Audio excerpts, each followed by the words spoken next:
now watching Compton Rick Rock TV. Let's get to the content. Yo, what up? It's Compton Rick Rock with Compton Rick Rock TV, and we about to get straight to the content. Seti Nash reads BRICC Baby's paperwork. But before we get to that, man, like, comment, share, and subscribe to this channel. Man, this paperwork is saying a whole lot. They making it real hard for him to get out today. He go to court today, but I don't think, it's a tough one. I mean, he might get out, but he might not. They got him on here pulling a pistol on his spouse, man. They recorded a whole lot of conversation and also got a whole lot of internet content. But we're going to get straight into this content from Seti Nash. I'll go over there and subscribe to Seti Nash. This is the kind of content. He got good content, but this is what he specializes in, breaking down these cases and other things, man. We're going to get into this, man. This is BRICC Baby's paperwork exposed, man, and it don't look like they let him out today. And this is what I mean. But when y'all get on this internet and y'all get to bragging, y'all seen it. Y'all seen the phone calls. Y'all been hearing the phone calls. We've been loading them up. He been bragging and bragging. Oh yeah, we getting out today, and they think it's a game. They think it's a joke. But man, this is what they coming with today. Let's go. All right. Y'all wanted this, so here y'all go. Zaire Mitchell, known as BRICC Baby. We just gonna get it all the way down. We don't care about too much. It's an introduction, statement of facts. Defendant is intercepted discussing criminal activity, including pointing a firearm at his partner and child. Firearms and ammunition are recovered from defendant's home. Defendant is recorded on intercepted calls, making other admissions. Defendant continues to threaten violence and carry firearms. Defendant is charged with repeatedly possessing a firearm and ammunition, despite numerous felony convictions. The morning of defendant's instant arrest, he had an unsecured firearm and ammunition in reach of his young child. Defendant's criminal history is full of violence and supervision violations. 2006, narcotics and obstruction of law enforcement. 2010, reckless evading involving assault with a deadly weapon. 2012 to 2014, narcotics convictions. 2016, criminal threats conviction. 2020, robbery conviction, misdemeanors, arrest, and other conduct. Defendant's fraud crimes. Defendant was detained based on risk of flight and danger. Argument, legal standards for pretrial detention. So they're basically saying we going to make sure that he don't get bail. And I'm gonna tell y'all this, it don't look like he gonna be getting bail on this one. So I'm not saying that he's not, but I'm just saying from how they writing this right now, it don't look. Yeah, they write it to make sure that he don't get out of this. Now, I didn't catch the part where he pulled the pistol on his child also.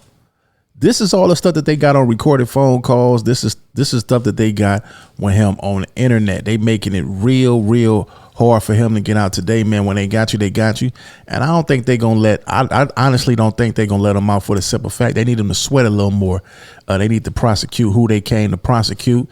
And we all know that that's Big U. So they going to put the pressure on these dudes to see if they'll crack and if they'll do some talking. Good. Defendant should remain detained. See?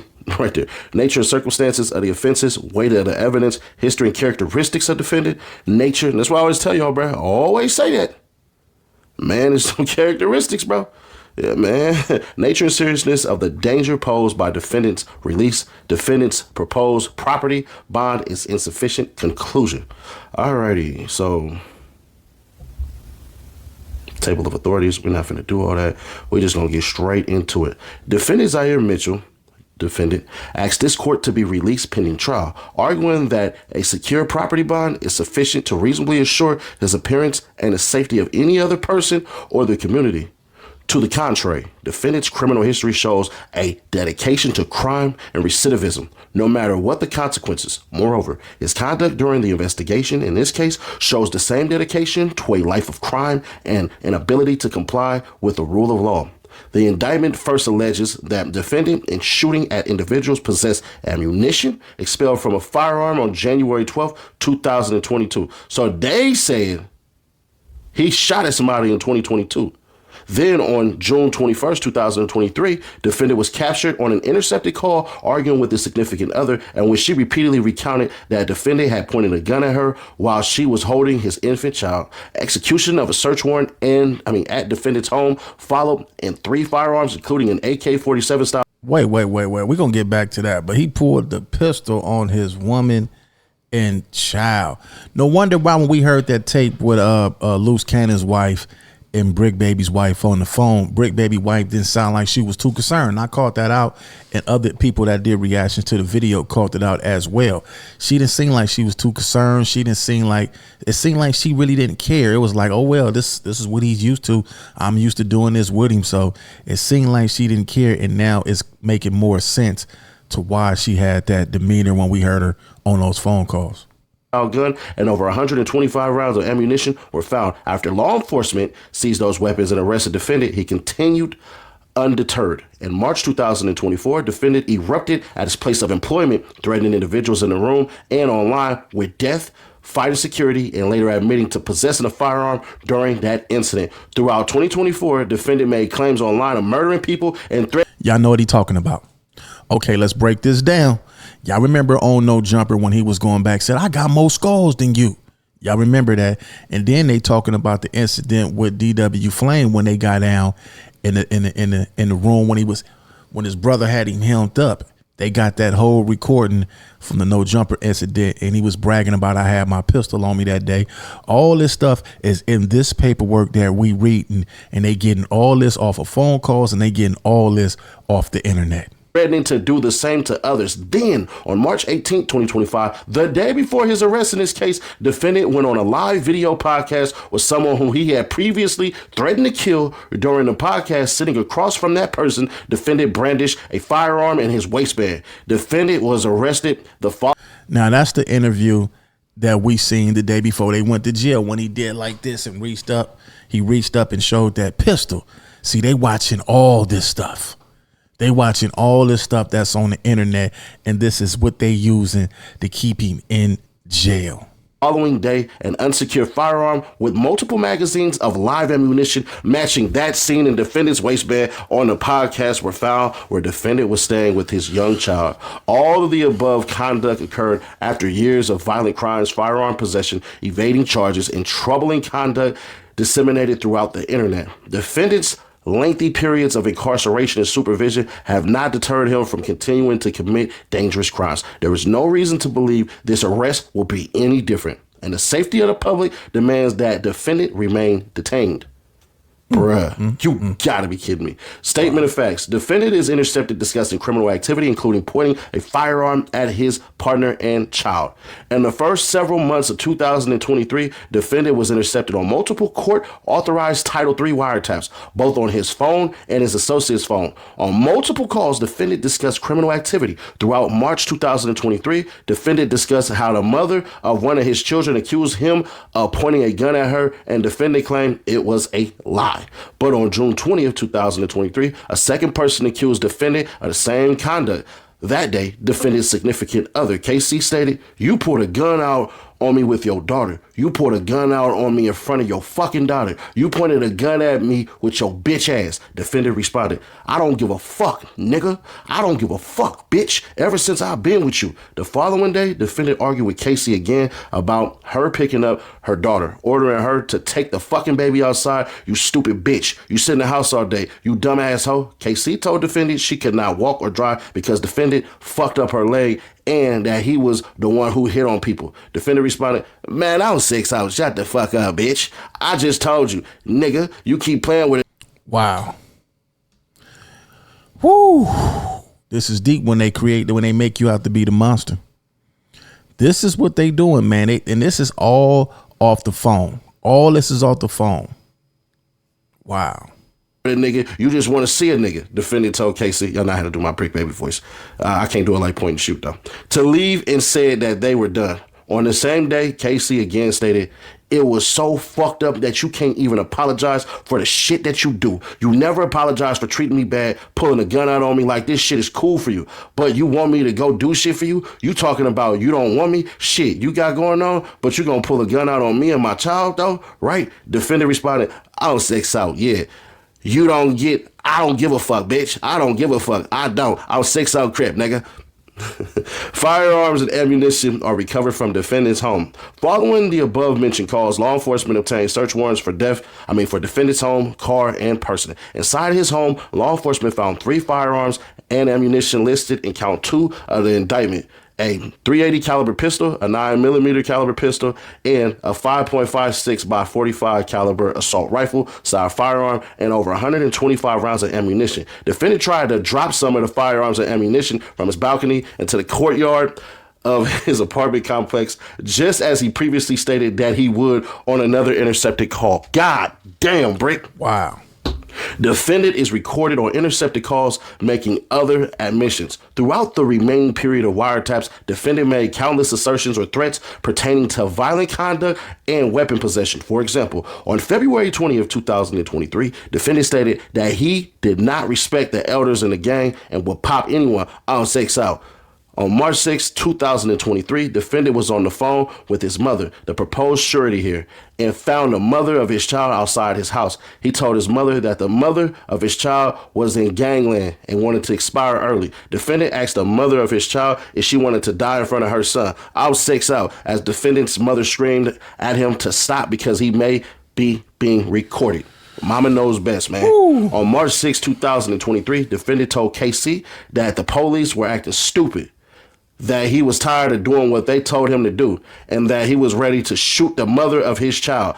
Later that day, defendant told another unindicted male that he can kill the mother of his child on 6 out. On March 28, 2023, defendant said that he would body slam the mother of his child on her neck to stop playing with him. In the same call, defendant discussed how it felt to kill someone and had to go to school and play basketball the next day. Come on, bruh. Defendant continues to threaten violence and carry firearms. In addition to the intercepted calls online, defendant continued to threaten violence, carry firearms, and discuss both. For example, in March 2024, defendant crashed out at his place of employment, threatening to shoot people and eventually fight the security. His place of employment. This should be an eye opener for all these platforms that's hiring street guys, man. Street guys with these backgrounds, because all they gonna do is mess up the business, man. They gonna mess up the business. Now, imagine if this would have been a contract of hundreds of $1 million on the table, and y'all hiring dudes from these streets, man. That's continuing. They continue to show these companies that, man, we shouldn't even be dealing with street dudes. They mess it up for everybody else that's in the streets that's actually trying to do something. And with behavior like this would mess it up for people that's really out of the streets that's trying to get in the game. But they like, you know what? We don't want to mess. Just like the music industry, they don't want to mess with you. They don't want to mess with you because they know if they got people that's really in the streets living this lifestyle, they going to blow the bag. So what they go do, they go get somebody from another country, another state, and they teach them the lingo, and they call them studio gangsters. They put them up in there and let them do their job. And when they say cut, the cameras is off, they go back to living their regular life. Guard. Defendant later admitted in separate interviews that he had a firearm on him during the altercation and that he brought his daughter with him to the studio. And y'all remember that damn thing right there. In June 2024, defendant argued over the phone, with an individual and claimed he had killed more people than the other had fought. Defendant stated that he swore to be true on his 4 babies, which he repeated many times. In later attempting to downplay this claim, defendant stated that even if... I swear when I seen that clipping, when they aired that out and they showed that, and they was going back and forth arguing, I was looking at somebody else and we looking at this together and we like, man, this can't be real. This got to be content. Man, these dudes are emotional. They emotional creatures, man. And they get into this emotional combat with these dudes, and they say whatever come to their mind, but they saying realness. They not even playing. Man, came back to bite him in the ass. He had one murder, that would be more than the other person had fights. On March 18, 2025, the same individual who defended previously threatened and claimed to have more skulls than he had squabbles joined the same podcast. During the filming, defendant showed that he had a handgun in his waistband. Bruh, come on. Wow. Look at this shit. You can't make... This is in the paperwork. Look, that go the pistol right there. Oh, my goodness, homie. How do you get in no jumper with a pistol?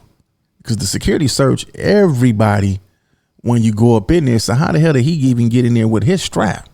Make this up. And I knew these niggas was watching. Bro, I just said this in my other video. Nigga, you can't be serious. Defendant is charged with repeatedly possessing a firearm and ammunition despite numerous felony convictions. Defendant is now charged with multiple counts of possessing firearms and ammunition, all in violation of 18 U.S.C. 922G. The first charge stems from defendant shooting 3 bullets in a business parking lot in July 2022 to ward off would-be robbers. The second charge involves all the firearms and ammunition found at his home in June 2023. Both of these charges follow 5 felony convictions from 2010, 2012, 2014, 2016, and 2020, respectively. While the pretrial services report includes a longer criminal... How in the hell is he getting caught with all these guns and all this ammunition and he's still on the streets? history with out-of-state convictions? The morning of defendant's instant arrest, he had an unsecured firearm and ammunition in reach of his young child.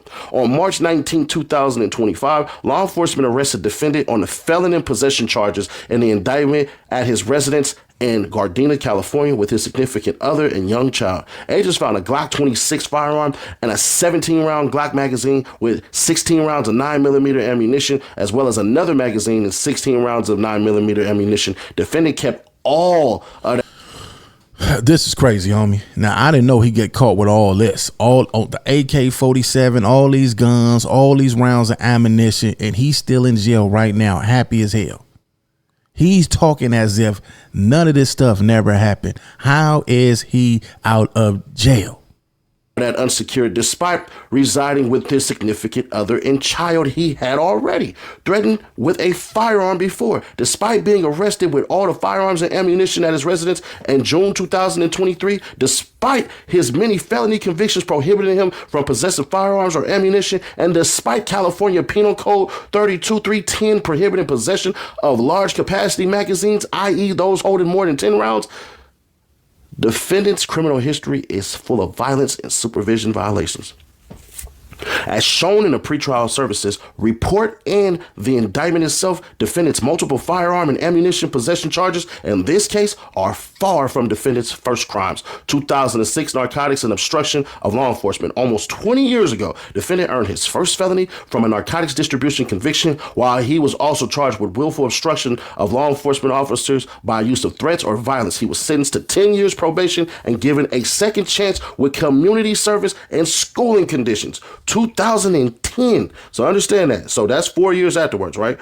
2010, reckless evading involving assault with a deadly weapon. In 2010, defendant's criminal charges escalated with a charge for assault with a deadly weapon with great bodily injury likely and a conviction for evading a peace officer with disregard for safety. Defendant was sentenced to 365 days in jail in 3 years. Probation, a violation of which resulted in 2 years confinement. So he did 2 years. All right. According to certified conviction records and police reports for original crime, police saw a sex worker enter defendant's car. And defendant then sped off seeing police. Defendant led police on a high-speed chase through stop signs and red lights. At some point, defendant pushed the female out of the moving vehicle. BRICC is a wild goddamn. Whoa, man, this dude BRICC is. BRICC not the trick, but you picking up prostitutes, man, the sex worker. Man, this is unbelievable, man. I don't think he coming home today, y'all. You pushed the hoe out. At some point, defendant pushed the female out of the moving vehicle. The victim landed on her face, and defendant ran over her thigh with his car. The victim later stated that she asked to be let out multiple times, but defendant refused until he later threw her out. BRICC is a monster. God damn. The victim also stated that the defendant said he had something he needed to get rid of during the chase and threw a handgun out the window. Yeah, of course she gonna snitch on you. Nigga, you pushed the hoe out the moving vehicle and ran her thigh over. 2012 to 2014. Narcotics convictions. Upon his release in 2012, defendant was arrested for transportation of controlled substances and ultimately sentenced to 365 days in jail and 3 years probation. That probation was later revoked after defendant admitted to violating it. 5 months after that arrest, but before that sentence, he was arrested for the same crime in Nevada and ultimately sentenced to 4 years probation. In 2013, he was arrested for, and by 2014. Man, how in the hell is he? Listen, man, what are y'all thoughts in the comment section? Because this is scary right here, man. This dude and got caught with all these pistols, all this other crime. Crip man get caught with a gun that didn't work, and they tried to give him what, 10 years? Man, what is going on here? Everybody that was saying that stuff on the internet had to be true.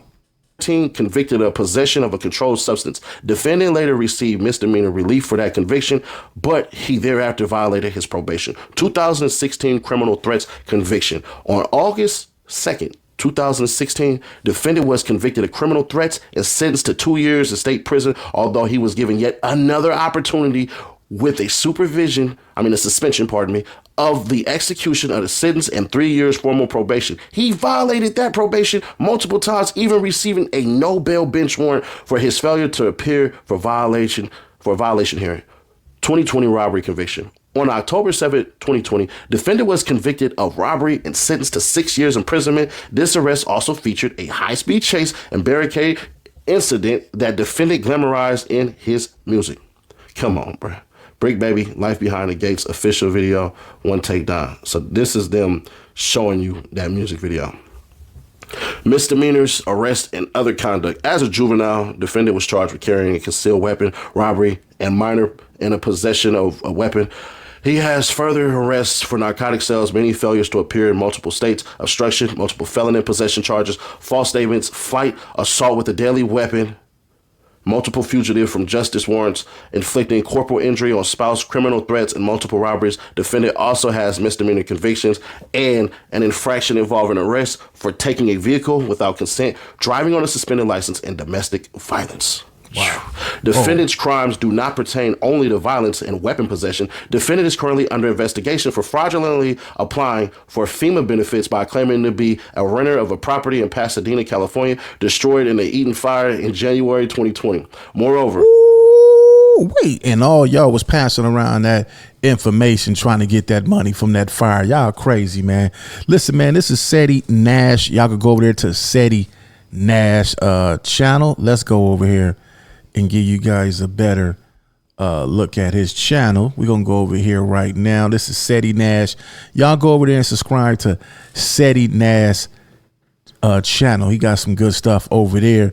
It's Compton Rick Robert, Compton Rick Rock TV. I want to know y'all thoughts in the comment section. BRICC will be appearing in court in a couple of hours, and if they present all this, I don't think that he's coming home today.